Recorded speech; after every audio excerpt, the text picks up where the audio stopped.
à toutes et à tous. Je vous propose qu'on commence. Je pense que les personnes vont nous rejoindre au fur et à mesure.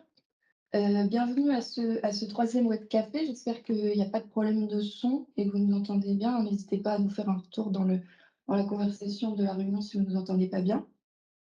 Bienvenue donc pour cette troisième édition de Web Café trimestriel, donc qui fait suite à une première édition sur la qualité microbiologique et les bonnes pratiques de désinfection de l'année dernière, et à l'édition du mois de janvier sur la protection des captages d'eau potable. Donc pour rappel, nous organisons ces petits webinaires techniques à peu près une fois par trimestre, mais ma collègue Sophie vous en reparlera dans 5 minutes. Alors juste avant de commencer, petit point technique, comme vous avez dû le constater, vos micros et vos caméras sont coupés.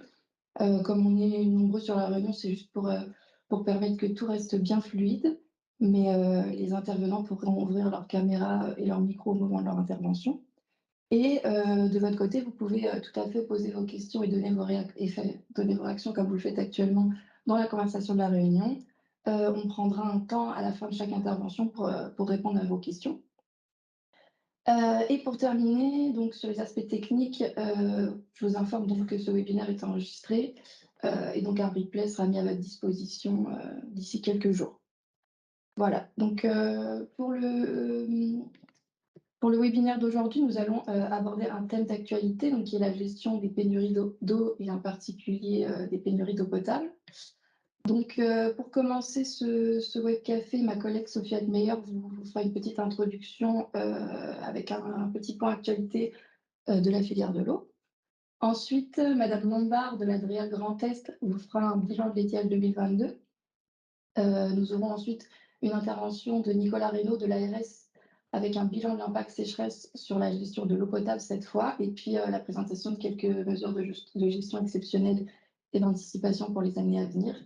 Et puis enfin, on aura un retour d'expérience de la commune de Labresse dans les Vosges, qui nous présentera ces installations pour pallier au manque d'eau l'été. Voilà. Donc, Sophie, je te laisse prendre la main. Merci beaucoup, Chloé. Donc, bonjour à tous. Merci d'être nombreux ce matin pour participer à ce web café. Donc, c'est un webinaire qu'on organise dans le cadre de l'action conjointe entre Hydreos et l'ARS Grand Est sur les plans de gestion de la sécurité sanitaire de l'eau.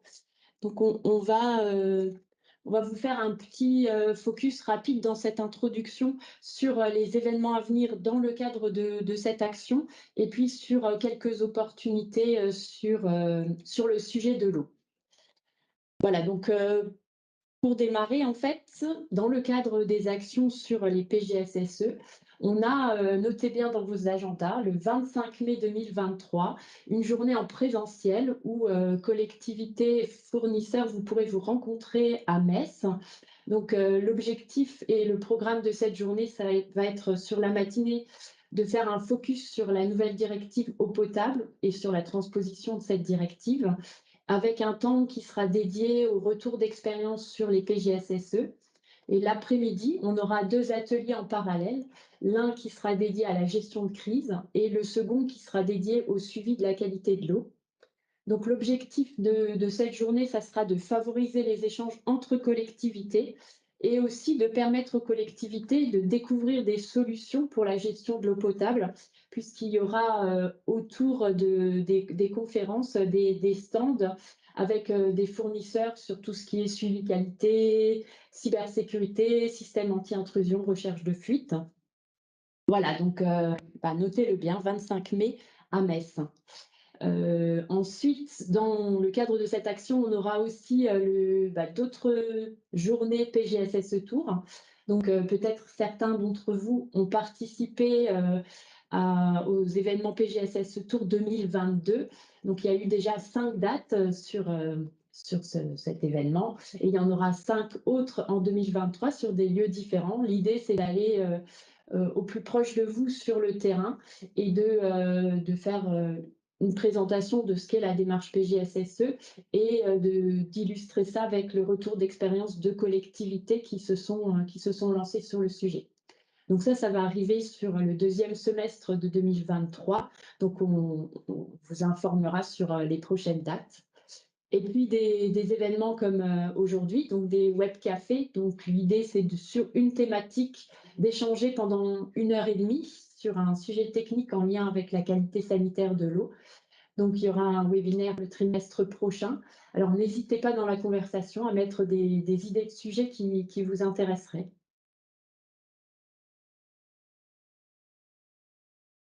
À venir aussi, des formations, sur, les PGSSE. Donc on a, 2, enfin 3 formations à venir, hein. Déjà 2 organisées par le CNSPT, donc les 4 et 5 juillet à Metz et puis, les 24 et 25 août à Reims.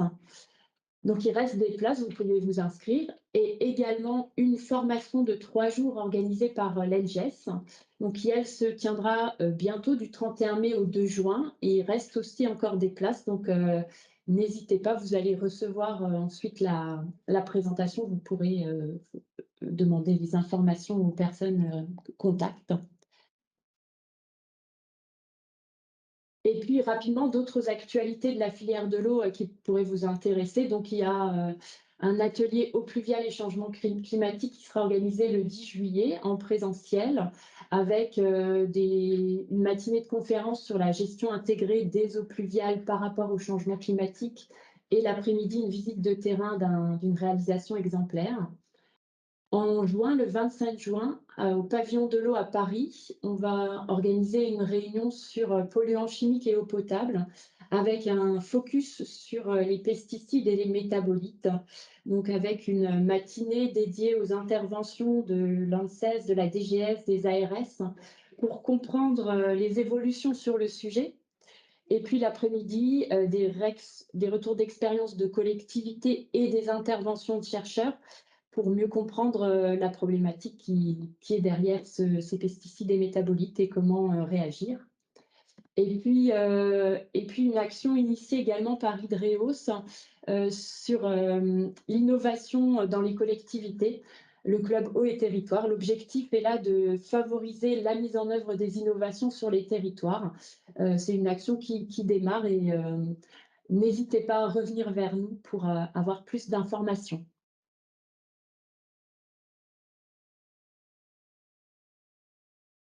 Et puis enfin, et un dernier petit point sur, la communauté PGSSE, du Grand Est. Donc, je pense qu'il y en a plusieurs d'entre vous qui en font partie. L'idée, c'est de créer une dynamique collective sur cette thématique des PGSSE pour que, vous puissiez, identifier vos voisins qui se sont déjà lancés sur les PGSSE et puissiez échanger sur le sujet. D'ailleurs, l'organisation de ces web cafés fait partie d'une action pour la communauté et vous pouvez retrouver les replays des différents web cafés sur le site de la communauté. L'accès à cette communauté est totalement gratuit. C'est réservé au PRPDE du Grand Est. L'inscription se fait via le site Hydreos et pour l'instant, il y a 115 personnes inscrites. On va pouvoir retrouver sur le site, outre cette carte et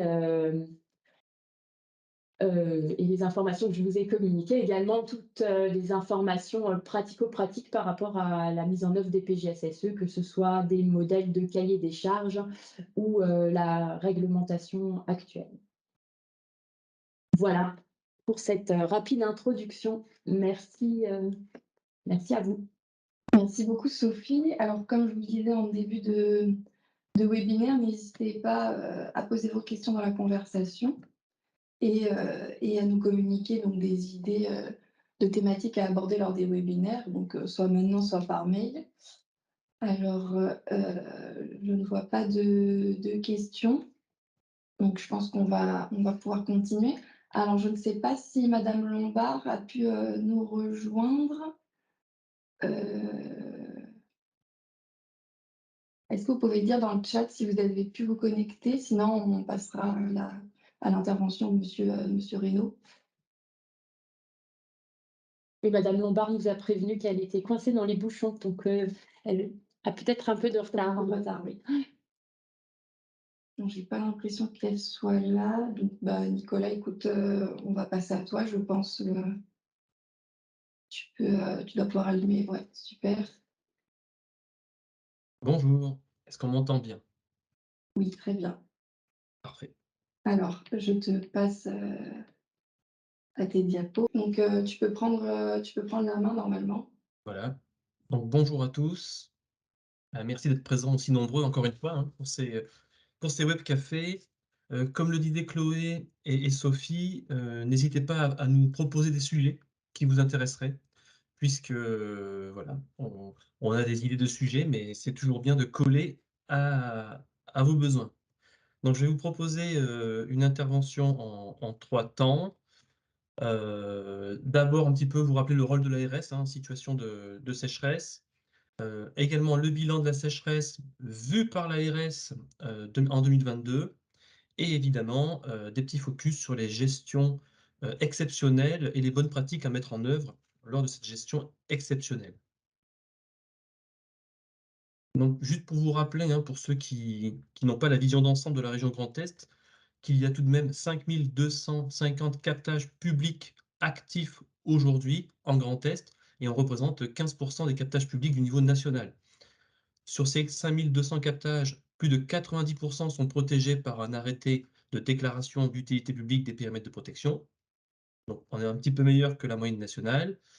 Il y a plus de 3 000 réseaux d'eau, de réseaux de distribution, gérés par un petit peu plus de 1 900 donc gestionnaires. Et l'ARS réalise environ 38 500 analyses de contrôle sur ces réseaux, captages ou stations de traitement tout au long de l'année. Et bien entendu, on est tous là réunis parce qu'il y a une démarche de déploiement des PGSSE en Grand Est et vous l'aurez noté certainement dans le cadre du plan eau, une action qui est notée avec des PGSSE sur les ressources de partout et pour tout le monde en 2027 et on avait fait le web café la dernière fois sur ce sujet-là notamment. Alors le rôle de l'ARS, en période de sécheresse, alors bien entendu, elle va essayer de vous, informer, de vous sensibiliser en début de période, d'étiage et ou tout au long de la période pour, vous rappeler, les bonnes pratiques et les procédures éventuellement locales qui existent, les guides, les fiches réflexes éventuellement qui peuvent exister dans les départements. Je rappelle que la sécheresse, hein, c'est un sujet interministériel. L'ARS n'est pas forcément le chef de file et c'est plutôt l'ADDT qui va piloter ce qu'on appelle la MISEN, la mission interservice de l'eau et de la nature, et qui pourra coordonner les actions liées à la sécheresse en lien avec la préfecture. Donc l'ARS est un intervenant important, mais on n'est pas le seul intervenant, bien entendu. Donc notre rôle à nous va être de contrôler la qualité de l'eau tout au long de cette période et comme on le fait habituellement, et si nécessaire, de mettre en œuvre un contrôle sanitaire adapté à une situation jugée à risque. Et donc, on va vous apporter, au moment de cette gestion sanitaire à risque, les bonnes pratiques et les conseils et les informations nécessaires pour votre population. Et en parallèle, si nécessaire, on va autoriser ou contrôler les dispositifs et les mesures de gestion exceptionnelles que vous mettrez en œuvre, qui peuvent être une interconnexion exceptionnelle. Donc, ce qu'on appelle exceptionnel, ce n'est pas ouvrir la vanne d'une interconnexion que vous n'ouvrez pas souvent, mais qui existe. Non, ce n'est pas ça, c'est bien s'interconnecter sur un réseau qui est disjoint de votre réseau habituellement et qui est fait vraiment de façon très, très exceptionnelle. On pourra également utiliser des ressources de secours mais pas des ressources dont vous disposez déjà, qui sont déjà connectées, surveillées, protégées, et cetera. Mais cela peut être une ressource privée, une autre ressource publique, mais qui habituellement n'est pas utilisée pour l'eau potable et donc pour la mettre en service, il est nécessaire de suivre une procédure particulière. Et bien entendu, ce que l'on voit très fréquemment, ce sont des ravitaillements par camion-citerne et donc ça, c'est assez, courant, dans certains secteurs. Et donc l'ARS va recueillir les signalements, vos difficultés et pour cela, va vous faire des mails, parfois des enquêtes et elle va transmettre ces informations aux partenaires, à la préfecture, afin, d'enrichir et de favoriser, la gestion, globale de cette situation. Donc voilà pour le rôle de l'ARS. Et comment ça se passe plus précisément? En fait, l'ARS va, démarrer le suivi, via un tableau Excel habituel, hein, rien de très spécial aujourd'hui, en lien avec l'ADT, les DT-ARS qui vont nous signaler des difficultés. Donc là, on va décider de mettre en œuvre un suivi régional et où c'est la DREAL qui va nous dire: «On sait que les niveaux, piézo, des eaux souterraines ou des eaux superficielles sont bas, on vous demande, de recueillir les signalements, des exploitants d'eau potable. Donc en fonction des cas, c'est nous ou l'Adréal qui demandons le démarrage et on va se mettre à recueillir des informations environ tous les 15 jours ou de façon hebdomadaire si la situation, devient plus critique. On va transmettre bien sûr en interne toutes ces informations, mais également à nos collègues des ARS, de bassin Île-de-France ou, Auvergne-Rhône-Alpes, donc qui sont coordonnateurs des bassins pour les ARS Seine-Normandie et Rhône-Méditerranée-Corse. On va également transmettre nos informations à tous les partenaires et services de l'État, donc les agences de l'eau, l'Adréal, le conseil régional, et cetera. Tous les organismes qui peuvent, aussi œuvrer à l'amélioration de la situation, si ce n'est en urgence, sans doute, après. Bien entendu, ce recueil d'informations, il est basé sur vos déclarations. On ne fait pas, de vérification, de ce que vous nous dites. Si vous nous dites que tout va bien, on vous croit. Si vous nous dites que c'est catastrophique, on vous croit aussi. Donc il est très difficile de toute façon de jauger parfaitement la difficulté sur, la base d'un recueil tel qu'on le fait aujourd'hui et on sait très bien que ce recueil également n'est pas exhaustif puisque, soit certains d'entre vous ne voient pas, nos messages, soit n'ont pas le temps de répondre ou, ne jugent pas important de nous répondre et on va voir que c'est pourtant intéressant pour nous et important, de savoir ce qui se passe. Donc c'est un fichier Excel à la fin, on fait des cartes, hein, c'est les résultats que je vais vous montrer juste après et on va bien distinguer, le qualitatif du quantitatif et comme je vous disais, la difficulté que l'on a, c'est de distinguer la crainte de la réelle, crise. Alors, ça, c'était ce qui se passait en Grand Est. Aujourd'hui, du fait de la sécheresse, 2022 et vous avez peut-être vu un rapport, hein, de interinspection, nationale, hein, je pense que ce rapport est public. Il faut une gestion, coordonnée, interministérielle et au niveau national pour que tout le monde remonte bien les mêmes éléments. Alors, sans s'envoyer trop de fleurs, en Grand Est, on avait un suivi qui était à peu près bon, ce qui n'était pas le cas dans d'autres régions. Et donc, on est dans l'attente et on devrait l'avoir d'ici la fin du mois. On est dans l'attente d'une instruction, d'une circulaire, on verra quelle forme cela prendra, qui nous dira, à chaque service, quel est notre rôle dans le suivi de cette sécheresse et quels sont les éléments que l'on va remonter. Donc on espère que ce que l'on fera cet été ressemblera à ce que l'on faisait déjà parce que c'était, voilà, pour notre suivi nous convenait parfaitement. Alors un bilan, heu, vu par l'ARS, hein, bien entendu, ce sont les données, transmises, par les délégations de l'ARS sur la base des déclarations des exploitants. Alors là, c'est tout petit, donc j'ai du mal à voir, exactement, ce qui se passe. En tout cas, ce qu'il faut bien comprendre, c'est que la majorité, des situations sont des situations de tension quantitative, hein. L'impact de la sécheresse qualitatif est plutôt, limité. Donc, c'est surtout quantitatif et on peut voir sur la carte qu'il y a beaucoup en vert clair, donc ce sont des tensions, mais il n'y a pas eu de mesure, exceptionnelle. Comme je vous le disais, la mesure exceptionnelle, c'est de trouver une ressource de secours en urgence, trouver une interconnexion en urgence, faire appel à des camions citernes, par exemple. Donc on voit qu'il y a en bleu clair des tensions, des inquiétudes, mais pas nécessairement des mesures de gestion exceptionnelles qui ont été mises en œuvre partout. Donc on peut aussi, relativiser, cette carte. Il y a des points qui sont, de la tension et pas, de la crise. Alors, les mêmes informations, mais sous une autre forme. Donc déjà, en nuage de points, on voit que les collectivités concernées par des tensions, alors là, c'est toutes tensions confondues, sur la carte de gauche, on voit qu'elles sont localisées soit, sur le massif vosgien, donc ça, pas trop de surprise, hein, puisque dans le massif, on a souvent des petits aquifères, liés et puis sur un socle granitique, donc avec peu de réserve et où on est sur un arc, qui part des Ardennes et qui descend jusqu'en Haute-Marne, qui regroupe, alors certainement des calcaires également avec, et bien voilà, des difficultés d'approvisionnement sur des périodes sèches. On voit également que, par rapport aux mesures exceptionnelles qui sont mises en œuvre, dans la très, très grande majorité des cas, on fait appel à des camions citernes.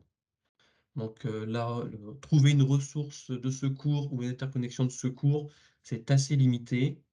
Faire des coupures d'eau, on voit que c'est assez limité. Généralement, on fait appel à des camions-citernes dans la très grande majorité, des cas, de gestion exceptionnelle qui nous ont été remontés.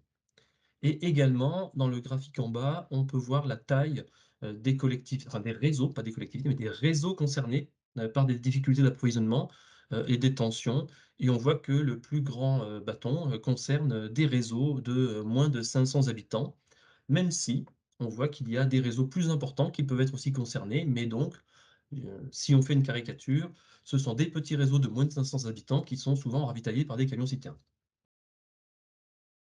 Sur des secteurs du massif ou de l'arc, champardonnais. Donc là, vous avez les chiffres en termes de population. Donc on voit qu'au final, en termes de population concernée en Grand Est par notamment, alors, on appellera ça des citernages, hein, pour écrire plus court, que ravitaillement par camion-citerne. On écrit citernage, donc le citernage, c'est un camion-citerne. On voit qu'en termes de population ravitaillée par camion-citerne en Grand Est, on est de l'ordre de, 10 000 habitants. Un petit peu plus, 10 500, 10 600. Donc ce qui est à relativiser par rapport à la population, du Grand Est. Donc là, vous avez les chiffres détaillés sur l'ensemble des populations concernées. On voit que sur les tensions, hein, si on ajoute, toutes les tensions, qualitatives et quantitatives, on se retrouve à près de 140, collectivités concernées par des tensions, ce qui n'est pas rien, hein, au final. Et en population, par contre, on est sur un taux assez limité, donc un petit peu moins, de 90 000 habitants concernés par des tensions, qu'elles soient quantitatives ou qualitatives. Il faut bien comprendre dans ce tableau-là, c'est que les tensions, ayant entraîné des mesures exceptionnelles sont comptées dans les tensions quantitatives, hein, où il y a dans la colonne de gauche, on a dont tension quantitative. Donc, on n'additionne pas toute la colonne, on a bien les 2 lignes qui sont indépendantes des 4 lignes, du dessous. Si vous voulez, bon, avoir cette vision claire, heu, du tableau. Alors, comment ça s'est passé, d'un point de vue, chronologique? Donc notre suivi, et puis on vous embête régulièrement, on vous demande de nous remonter, les informations. Ben, l'intérêt, c'est ensuite de pouvoir, constater ou non, une évolution à la hausse ou à la baisse. Donc on voit que le pic, des craintes de limitation d'approvisionnement, donc tout ce qui était les collectivités, toutes collectivités confondues en tension ou en crainte de tension, on voit que le pic est arrivé plutôt, fin août, début septembre. Et c'est monté progressivement tout au long de l'été, et ensuite on voit que ça baisse tout doucement et qu'en décembre, ce n'était pas, terminé. Donc un automne sec, et un étiage qui s'est poursuivi, sur, l'automne et l'hiver. Et donc avec près de 80 000 personnes à l'instant T et plus de 120 communes concernées par des tensions. Alors attention, tout ça, ne concerne pas des ravitaillements. On est bien, je vous rappelle que là, on parle de tensions. Ce sont toutes les collectivités qui, s'estimaient voilà, qui avaient des craintes et qui nous ont fait remonter leurs inquiétudes. Si on parle des camions-citernes, donc par rapport aux camions-citernes, on voit que le pic d'utilisation, des camions pour des ravitaillements s'est situé également, entre la fin août et le début septembre. Donc, et avec, jusqu'à, 16 communes, qui ont été alimentées par des camions-citernes. À noter que, ces ravitaillements s'étaient arrêtés, mais ont redémarré en toute fin d'année, sur des secteurs notamment des Ardennes, liés à des ressources qui ne s'étaient pas reconstituées et à des retours à l'étable d'animaux qui ont du coup consommé sur les réseaux d'eau potable qui étaient, du coup, insuffisants pour alimenter l'ensemble des consommations, qu'elles soient humaines ou animales.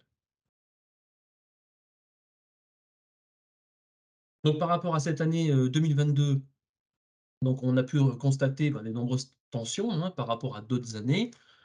Sur des secteurs un peu nouveaux, hein, par rapport à d'autres années, notamment sur la partie Champagne-Ardenne, peut-être moins, habitués à des sécheresses, en tout cas moins habituelles. Pour le massif vosgien, on était déjà, c'était déjà bien connu. On a pu constater, mais comme chaque année et malgré, tout ce qu'on peut faire, que les collectivités n'ont pas forcément, anticipé, et ou quand elles se retrouvent en gestion de crise, n'ont pas, les réflexes, parce qu'elles sont mal préparées à cette gestion de crise. et tout de même, on se rend compte que l'ARS est à peu près bien identifiée, lors de ces situations-là et on nous appelle, généralement.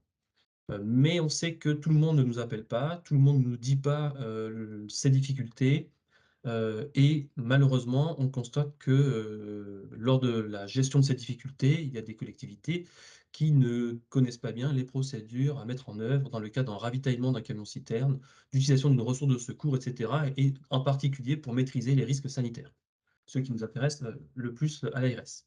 Donc pour s'améliorer, bien entendu et on est là pour ça aujourd'hui, bah, il faut prendre en compte l'aléa climatique dans son PGSSE, donc ça c'est, on le répète, régulièrement, hein, le PGSSE, c'est un plan de gestion de la sécurité sanitaire de l'eau, mais si l'aléa climatique a un impact sur la qualité, il faut le prendre en compte et donc on voit bien que lorsqu'on n'a plus d'eau dans le réseau d'eau potable, la qualité forcément en sera, affectée si on utilise des eaux qui viennent d'ailleurs. Donc il faut le prendre en compte. Il faut bien entendu engager des démarches d'anticipation. Alors pour cela, je vous invite à vous rapprocher, des services de l'État, des agences de l'eau qui mettent en œuvre, des mesures, financières exceptionnelles cette année notamment. Et puis, dans le cadre du PGSSE, de disposer et de rédiger des procédures de gestion de crise qui vous seront nécessaires, j'espère pas pour tout le monde, mais en cas de besoin, vous en disposez et vous saurez, quoi faire et notamment des procédures pour communiquer à votre population sur, les mesures sanitaires à mettre en œuvre et les économies d'eau potentielles, bien entendu. Alors un petit focus maintenant sur, ce qu'on peut faire. Alors l'anticipation, bah, voilà, c'est tous les jours, hein, c'est pas à faire au moment de la crise, bien entendu. Donc une seule diapo très rapide. L'important, c'est de faire le point, bah, sur vos besoins et sur les ressources disponibles et le plus important, souvent ce qui est oublié, c'est de connaître son aquifère, connaître, ses gros consommateurs et leur capacité à faire des économies d'eau ou non. L'autre point important, c'est connaître la qualité de son eau, car la qualité, elle va évoluer en fonction, de la quantité, hein, ça c'est indéniable et notamment avec des faibles consommations. Par exemple, on va avoir des temps de séjour plus importants, avec des températures qui augmentent, on pourrait avoir des risques, bactériologiques.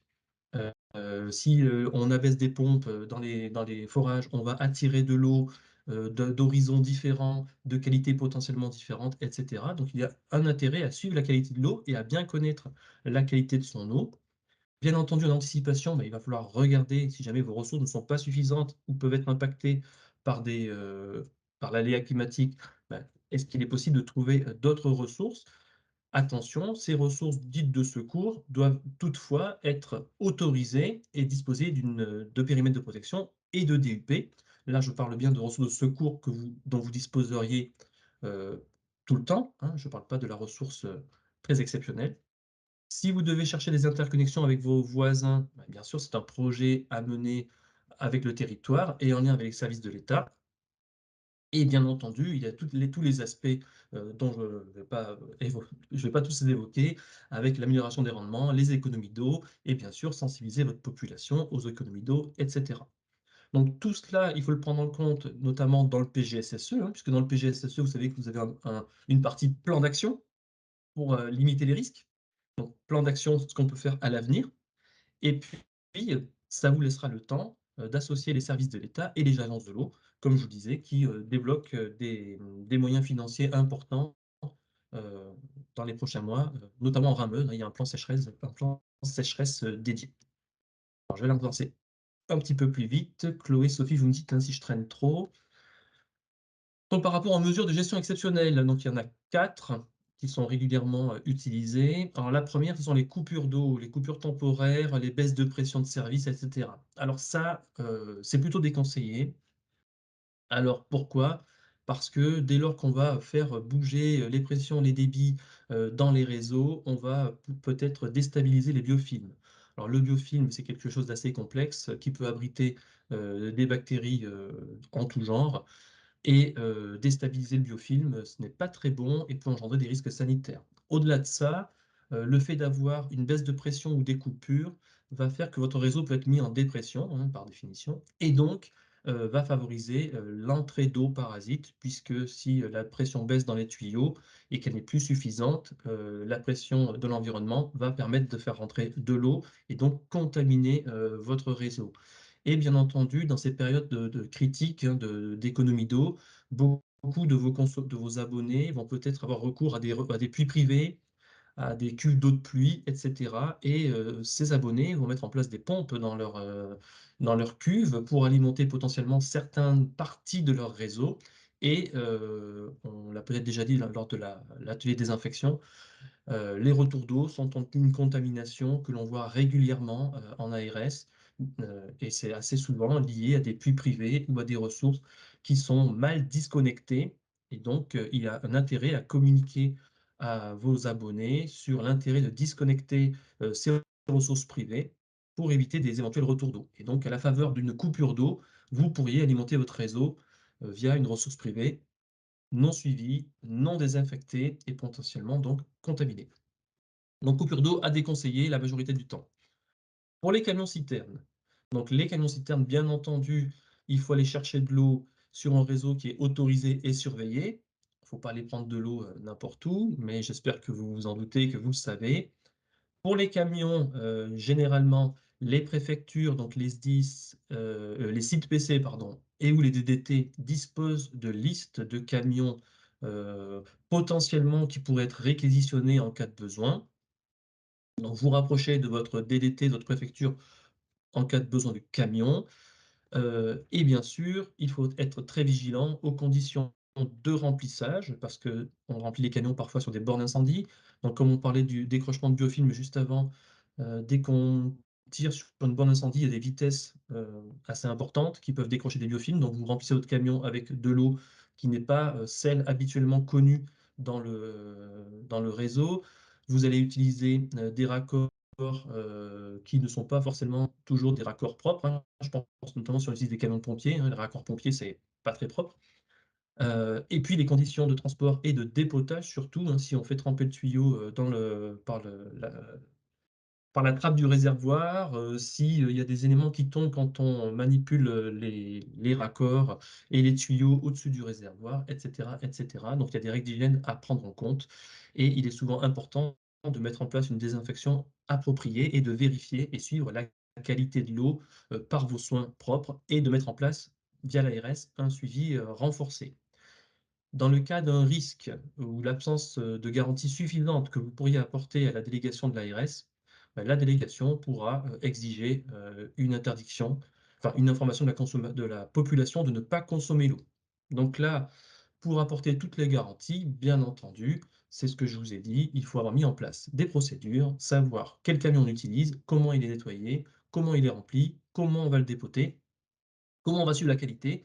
Et si vous apportez toutes les garanties à l'ARS, bah, il n'y a pas de souci, vous pourrez, alimenter votre réseau avec des camions. Attention, cette solution, pour ceux qui l'ont mise en œuvre, le savent, c'est très coûteux.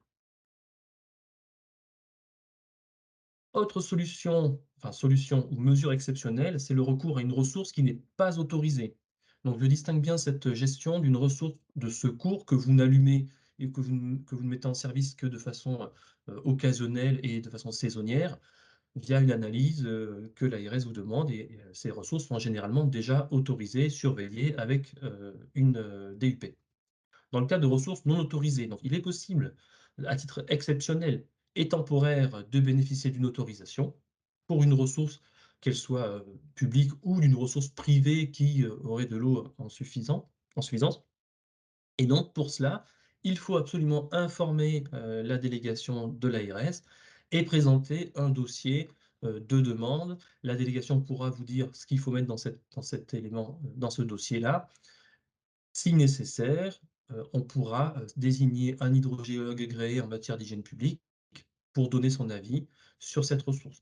Bien entendu, cette gestion est faite et cette instruction de dossier est faite en urgence, mais elle ne se fait pas du jour au lendemain.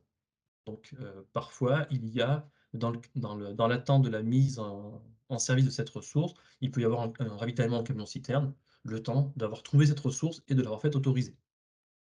Cette autorisation est temporaire, elle est renouvelable une fois et donc si votre réseau est sujet à des pénuries régulières, il ne faut pas chaque année demander une autorisation pour une ressource exceptionnelle. Il faut envisager d'autres mesures plus pérennes, comme on l'a vu juste avant. Et enfin, la dernière solution que l'on voit peu également, ce sont les interconnexions en urgence. Et donc là, c'est généralement, on déroule des tuyaux au bord de la route, sur plusieurs centaines de mètres, pour aller se raccorder à un réseau voisin pas très éloigné, réseau qui est bien sûr déjà autorisé et surveillé. Si on se raccorde à un réseau privé non autorisé, il faudra faire la- l'autorisation exceptionnelle dont je vous parlais juste au-dessus. Et donc là, en cas de raccordement, il faudra être, bien sûr vigilant aux matériaux des conduites et surtout à bien protéger sa conduite si on est, en superficiel, exposé à la chaleur, exposé à des traversées de route et cetera. Et dans toutes ces situations, l'ARS mettra en œuvre un suivi de la qualité de l'eau adapté, qui sera certainement renforcé par rapport à ce qui est fait habituellement. Alors en conclusion et voilà, je vais en terminer là.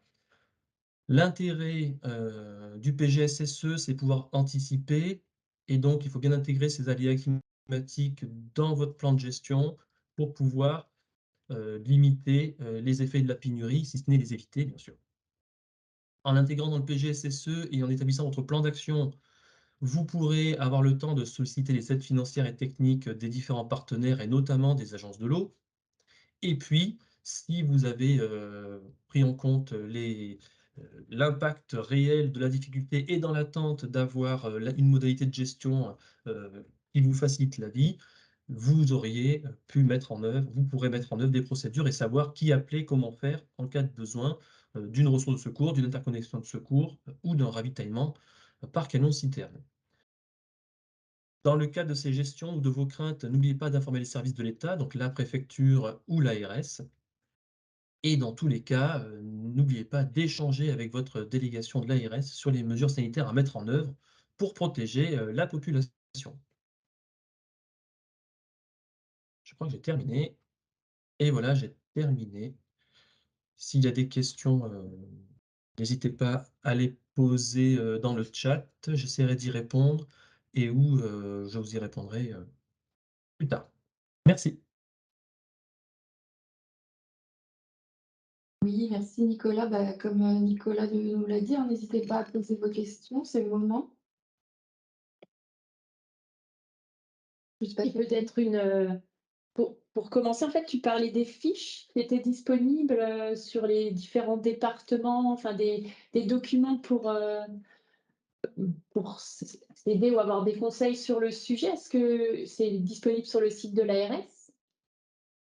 Alors, non. Alors, pour l'instant, il existe dans certains départements, des guides.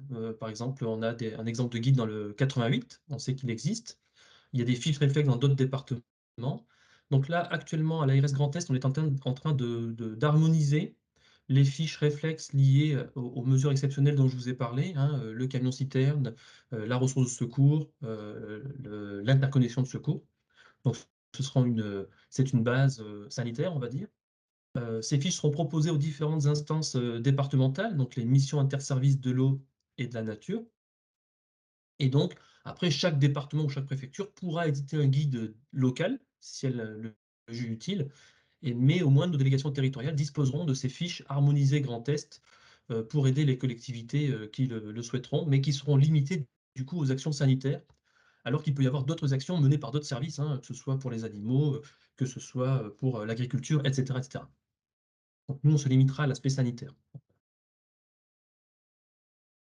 OK, super et alors on a une question, dans la conversation. Bonjour, qui pilote le PGSAC dans le Bas-Rhin? Merci. Alors la question, la réponse, c'est qu'il y a pas de pilote du PGSSE puisque chaque collectivité, est responsable de son plan. Donc, sur la partie, on va dire, déploiement des PGSSE, dans le Bas-Rhin au niveau de l'ARS, ce sera, la délégation territoriale du Bas-Rhin et notamment donc notre collègue chef de l'ingénieur de l'eau dans le Bas-Rhin, c'est monsieur Hervé Chrétien. Mais ce n'est pas lui qui fait des PGSSE, hein, donc voilà. Le mot piloter, on Et par rapport aux camions citernes, en fait, enfin au citernage, ça enfin, les citernages durent combien de temps en règle générale? Enfin, combien de temps ils ont eu besoin d'être, citernés? Alors, il faut bien comprendre qu'un camion citerne, c'est, 25 à 35 mètres cubes et qu'un réservoir d'eau potable, c'est plusieurs, centaines de mètres cubes, hein. C'est au moins une centaine de mètres cubes et rien que la réserve incendie, c'est une centaine de mètres cubes également. Donc on voit bien que pour alimenter un réservoir d'eau potable, heu, régulièrement, il faut faire des tournées de camions citernes. C'est pas un camion de temps en temps, donc c'est des fois plusieurs camions par jour et ça peut durer effectivement, comme on l'a vu là, sur l'étiage qui a été assez long, ça peut être plusieurs semaines. Donc c'est des coûts qui deviennent très, très importants, et très difficilement supportables pour les petites collectivités notamment. Donc ça peut durer très longtemps, comme ça peut être un petit complément, pour certaines collectivités, c'est très variable. Mais première difficulté, c'est de trouver des camions. 2e difficulté, c'est le coût de ces rotations. Voilà. Et vous suivez de manière différente la qualité? Vous mettez en place une surveillance, de l'ARS différente s'il y a Oui, du citernage? oui. Alors il faut bien comprendre que le citernage, c'est un risque. Dès lors qu'on va prélever de l'eau, comme je vous l'ai dit, rien que le prélèvement de l'eau, c'est un risque. Le transport avec la citerne, selon comment elle a été nettoyée ou ce qu'elle transporte habituellement, c'est un risque. Le dépotage, c'est un risque. Donc généralement, s'il n'y a pas de garantie suffisante, on va maintenir, la distribution de l'eau, mais on va interdire la consommation de l'eau et on va mettre en place un suivi renforcé microbiologique. Sauf si la collectivité nous apporte des garanties pour nous expliquer comment elle fait son remplissage, son transport, son dépotage et son suivi pour qu'il n'y ait pas de difficultés par rapport à la distribution de l'eau. Donc tout ça, c'est du cas par cas et c'est entre la collectivité et la délégation territoriale de l'ARS que ça va se juger. À la fois permettre la consommation et puis le suivi de la qualité, qui peut être mis en œuvre par la collectivité et l'ARS. Merci Nicolas. Alors, monsieur Warny et madame Hirschi, je vois bien que vous levez la main, mais je ne peux pas désactiver vos micros et vos caméras. Donc si vous pouviez écrire vos questions dans la conversation, s'il vous plaît, qu'on puisse la donner à Nicolas. Et en attendant, madame Lombard, si vous êtes arrivée, on ne vous voit pas dans la liste, donc si vous pouviez lever la main qu'on vous identifie pour, la présentation suivante. Il y a une question. Oui. Ah, OK. Alors, on a une autre question. Donc, bonjour, la constitution de réserves d'eau en hiver est-il possible et est-ce que c'est plutôt conseillé ou plutôt déconseillé?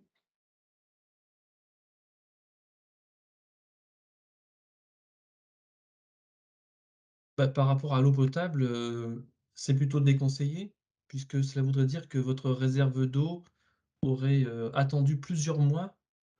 Vous vous en servirez au mois d'août alors que vous l'aurez constituée au mois de janvier. Voilà, moi je ne peux pas garantir la qualité de l'eau dans ces conditions, à moins de démontrer que enfin voilà, je sais pas. Aujourd'hui ça se fait pas ça, hein, c'est pas très conseillé par rapport à la qualité de l'eau en sortie de réserve ou alors ce seront pour des usages qui ne seront pas des usages nécessitant de l'eau potable.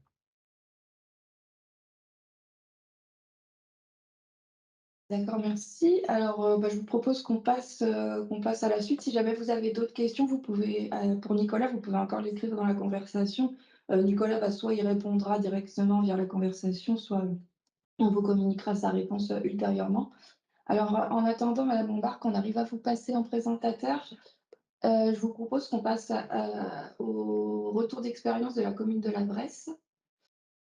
Si vous pouviez allumer votre caméra. Ah! Ça y est? Non, madame Lombard? Tu as pu la Ah oui, maintenant qu'il y a la main levée, ça doit être possible.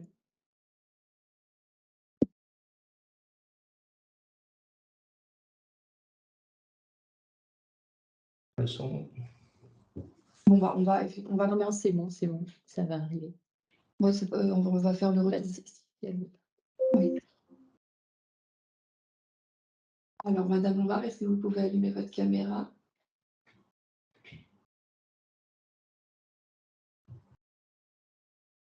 Ça fonctionne a Donc priori. Super, merci. Bon, bah, on pourra faire votre retour d'expérience juste après alors, si ça vous dérange pas. Hem, Bah, je vais donc vous, j'ai une pointe à remettre 10h15, mais oui, on va se mettre tout de suite sur votre présentation, voilà. Non, non, madame Lombard, restez et vous pouvez prendre le contrôle, de la diapo pour pouvoir faire votre présentation. Oui, on disait, qu'on ferait le retour d'expérience ensuite après votre présentation. Voilà, super. bonjour à tous, je vous prie vraiment de m'excuser. Je crois que j'ai battu le record de durée de trajet Nancy-Strasbourg ce matin. Je suis arrivée 1 heure après l'heure prévue, donc je remercie Nicolas d'avoir, commencé, heu, donc alors si ça fonctionne, moi je vais vous faire un petit point sur, voilà, le bilan de l'étiage 2022,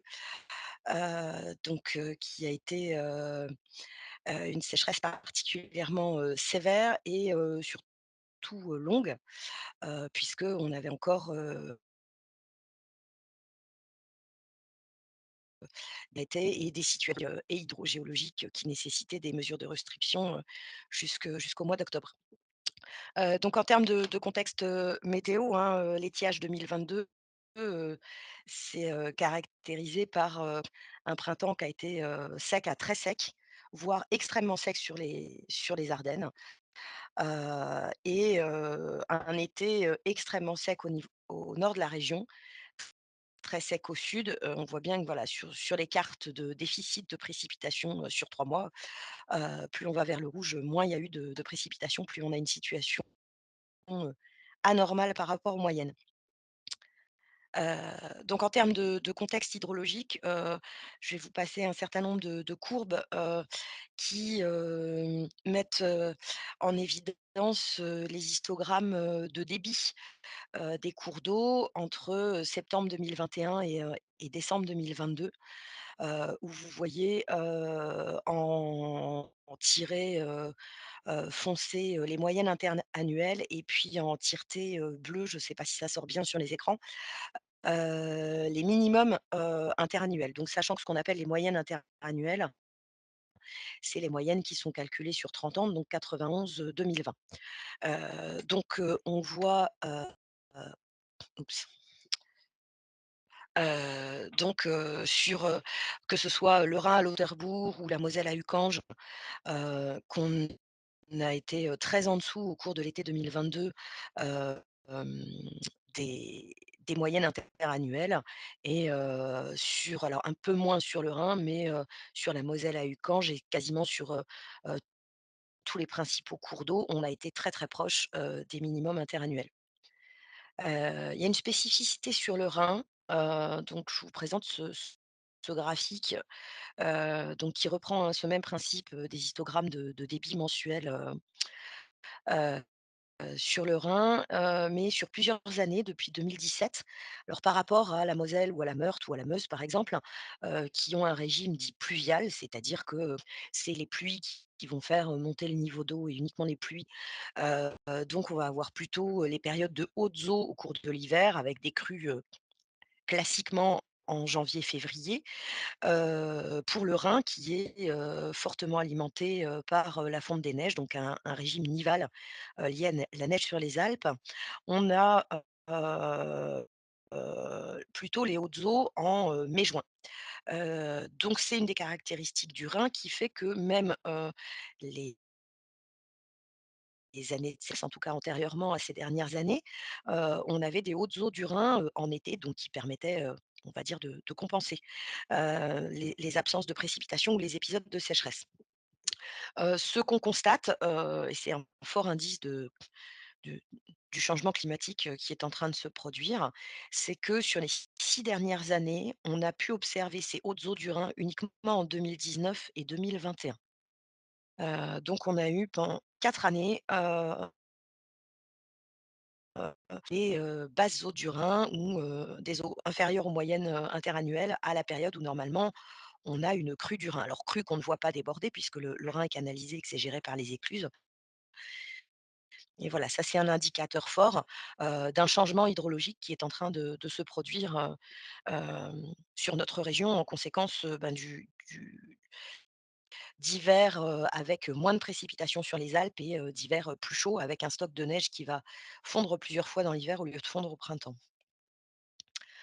Voilà, toujours ces histogrammes, avec l'exemple, de la Marne, à Châlons où, vous constatez aussi qu'on était sous des moyennes interannuelles et proches, des minimums à l'été 2022.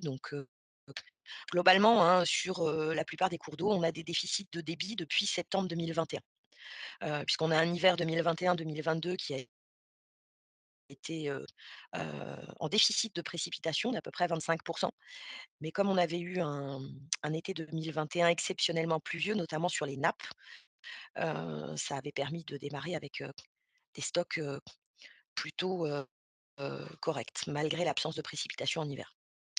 Donc voilà, ces mêmes exemples, la Moselle à Toul, la Meurthe à Dameulvière, où, on a, au niveau de la Meurthe là, vraiment, frôlé les minimums, statistiques des 30 dernières années. Heu, Également, on retrouve, ces débits, dans le courant de l'été, hein, donc juin, juillet, août, jusqu'à septembre, voire octobre, hein, la saison, heu, de recharge des nappes et puis d'augmentation, des débits de cours d'eau, n'a vraiment repris qu'à partir d'octobre, mais en restant inférieur aux moyennes puisque, toute la période octobre, novembre, décembre était, moins pluvieuse que la moyenne. Mais on voit qu'on a atteint les minimums, connus depuis 30 ans. Donc voilà, quelques exemples, aussi, je pense que la présentation, sera transmise, donc voilà, vous pourrez regarder plus dans le détail, mais voilà, sur les cours d'eau alsaciens, la Bruche, ou même, l'Ill qui est, alors sur Diedenheim, on n'est pas encore, c'est pour ça que c'est notre station de référence, on n'est pas encore sur heu une partie du cours d'eau qui est soutenue par le Rhin et on voit qu'on a atteint les minimums interannuels. Le Madon également, voilà. Donc au niveau de l'Adréal, on a développé, un certain nombre d'indicateurs, pour avoir, voilà, une idée globale pour, situer les épisodes de sécheresse par rapport aux épisodes, précédents. Donc on va utiliser 2 paramètres, pour caractériser la sécheresse, sa durée et sa sévérité. Donc par rapport, pour les cours d'eau, hem, on a calculé, des seuils, donc qui correspondent, voilà, à des seuils de vigilance, d'alerte, qui sont, calculés à partir statistiquement à partir, des chroniques de débit, sachant que sur la plupart des cours d'eau, on a, des chroniques, relativement anciennes. On a, 30 à 50 ans, de chroniques de débit et donc ce qu'on va regarder, c'est, l'écart maximum par rapport au seuil, donc qui va nous donner une idée de la sévérité de l'intensité de cette sécheresse et le nombre de jours, sous les seuils. Donc ça nous permet de faire des jolis petits graphiques, ce qui permettent de voir que, par exemple, sur, la zone, Saône-Ornain, l'Aisne amont, on a passé, majoritairement, plus de 80 jours, sous les seuils d'alerte avec, sur l'Aisne amont, et la Saône-Ornain, voilà des écarts, au seuil relativement importants. Donc même chose également, sur les secteurs, à l'ouest de la région, des affluents crayeux, où on a passé, plus de 80 jours, sous les seuils. Heu, Plus de d'œil, pour, les secteurs, Brie et Tardenois. Sur la Moselle, on voit que tout est regroupé vraiment en haut à droite, du graphique. Donc tous les cours d'eau du bassin de la Moselle ont été fortement impactés avec, majoritairement entre 100 et 120 jours sous les seuils d'alerte, et avec des écarts relativement, significatifs au seuil d'alerte. Voilà, sur le bassin du Rhin, on a des situations, plus, dispersées suivant, les soutiens d'étiage de débit de cours d'eau ou les caractéristiques de chaque, sous-bassin versant, mais où on a, une majorité de cours d'eau qui étaient entre 50 et 80 jours sous le seuil d'alerte.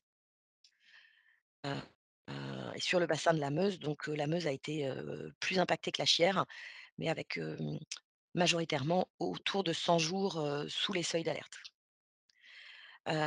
Donc du coup, pour pouvoir, classer, par rapport aux précédents épisodes de sécheresse et pour pouvoir comparer, les différents épisodes de sécheresse, même si on préférerait ne pas avoir à le faire, et plutôt constater des étés pluvieux, on a construit un troisième paramètre, qu'on a appelé la magnitude et qui correspond, à l'écart total au moyen au seuil d'alerte. Donc voilà, c'est la surface sous les seuils d'alerte, donc ça va nous donner, des graphiques, que l'ARS trouvait très pédagogiques, donc c'est pour ça que je vous les présente aujourd'hui. Voilà, où on va avoir, chaque épisode de sécheresse qui est représenté sous forme d'une bulle, hem, avec, en ordonnée, enfin plus on va vers le haut, plus, l'écart, relatif, maximum au seuil d'alerte est élevé, hem et plus on va vers la droite, plus, l'étiage, a duré. Donc ça nous permet de comparer les différents épisodes sur les différents bassins versants. Donc là, on voit que sur la Moselle, clairement 2022, c'est la sécheresse la plus sévère des 20 dernières années et la troisième la plus longue, après, 2015-2018, et devant, 2023-2019 et 2020. Donc même graphique, sur le Madon, avec une sécheresse 2022, qui est la quatrième la plus sévère, donc qui se classe, après 2023 et 2019, et la cinquième la plus longue. Sur la Meurthe, c'est également en 2022 la sécheresse la plus sévère des 20 dernières années et la troisième la plus longue après 2000. Madame Lombard, vous avez coupé votre micro, je crois. On ne vous entend plus. Ah, il Voilà. y a eu une petite déconnexion, vous m'entendez là? Oui, très bien, c'est bon. OK. Donc sur les bassins versants alsaciens, donc dans les bassins versants de la Lauter, de la Sauer, de la Moder et de la Zorn, 2022 est moins sévère que 2020, mais reste la 2e sécheresse la plus sévère et la plus longue. Sur la zone, Bruche, Haine, Andlau, Giessen-les-Viètres pardon, c'est la sécheresse la plus sévère, et également sur, la zone d'Oléramont, Fecht, Weißelor. Donc sur, Sault-Ornain, c'est, une sécheresse parmi les plus sévères des 20 dernières années et c'est la plus longue. Donc voilà, voilà pour les cours d'eau, donc voilà, on a vraiment, alors c'était un constat au niveau national, hein, mais clairement en Grand Est, heu, on fait le constat que, en gros à chaque fois, on préférerait ne pas avoir à faire ce classement, mais 2022, c'est l'épisode de sécheresse qui sort à chaque fois, soit en premier, soit, dans le top 3 sur les différents, bassins versants. Donc voilà, ça explique logiquement aussi quand vous voyez, les courbes de débit qui ont été, montrées précédemment, les restrictions, qui ont pu être faites, sur les usages de l'eau. Pour la partie, nappe souterraine, alors là, l'exemple est plus centré sur le bassin Rhin-Meuse, mais on constate, globalement la même chose sur la partie ouest de la région, sur le bassin Seine-Normandie.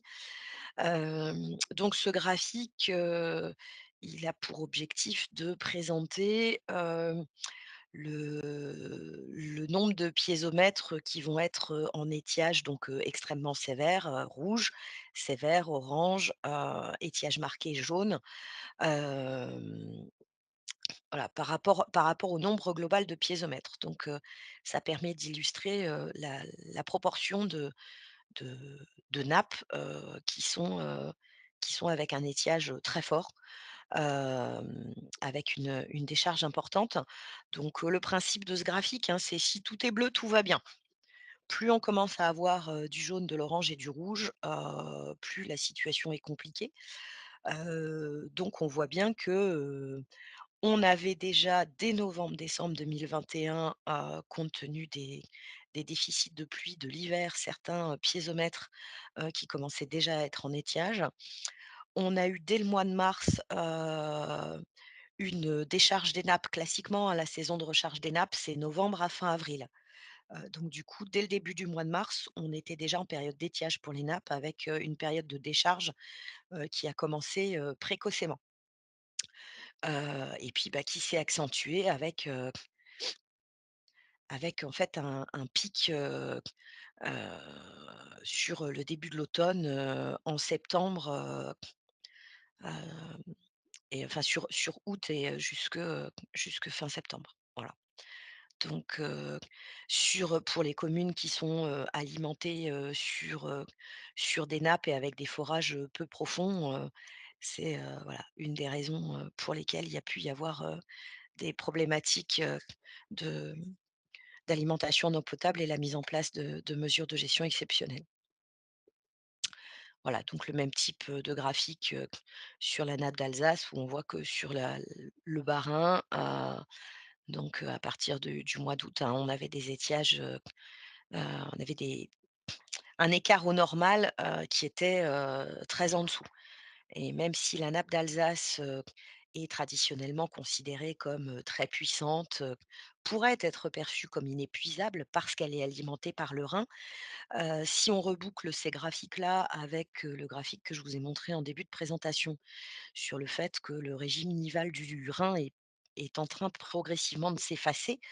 Le Rhin, alimentait, aussi, la nappe d'Alsace, sur des périodes sèches puisqu'il était en période de hautes eaux et maintenant on se retrouve avec, des débits, plus faibles et en dessous des moyennes en période sèche donc forcément la nappe d'Alsace, est moins puissante et cet effet de baisse de la nappe, est accentué outre, le pompage, je dirais naturel, par capillarité jusqu'à des profondeurs importantes de la végétation par, les usages, d'irrigation notamment. Voilà, vous avez, sur les nappes, des bassins, de la Meuse et de la Moselle, donc là on est sur des nappes calcaires alors qui sont, relativement réactives. Elles vont être, rapides à se décharger. Elles peuvent mais la contrepartie, c'est que fort heureusement et on l'a constaté au mois de mars, c'est des nappes qui vont, on a une forte porosité de fracture, dans les nappes dans les roches calcaires qui vont permettre aux nappes de se recharger, relativement rapidement. Mais on voit que, sur le bassin de la Moselle, notamment les nappes calcaires, ont été, avec des piézomètres, en étiage extrêmement, sévères, dès le début de l'été, et jusque fin octobre. Et voilà, avec sur le graphique, en dessous du schéma, là, vous avez, le massif vosgien qui est représenté et où on voit que là, dès la mi-année, enfin dès le dès le mois de mars, on a eu, déjà, des, des forts rabattements, de nappes et des étiages extrêmement, sévères. Puisque c'est en général sur le massif, des nappes, alimentées, par, des fractures dans les différentes roches et qui étaient alimentées, enfin notamment, alors par les pluies, mais aussi, qui sont, soutenues, en général au début du printemps par la fonte des neiges. Donc, un hiver, avec peu de précipitations et peu de neige, bah, il n'y a pas un stock de neige suffisant pour relarguer progressivement de l'eau, qui va pouvoir, comme elles font doucement, s'infiltrer jusque dans les nappes.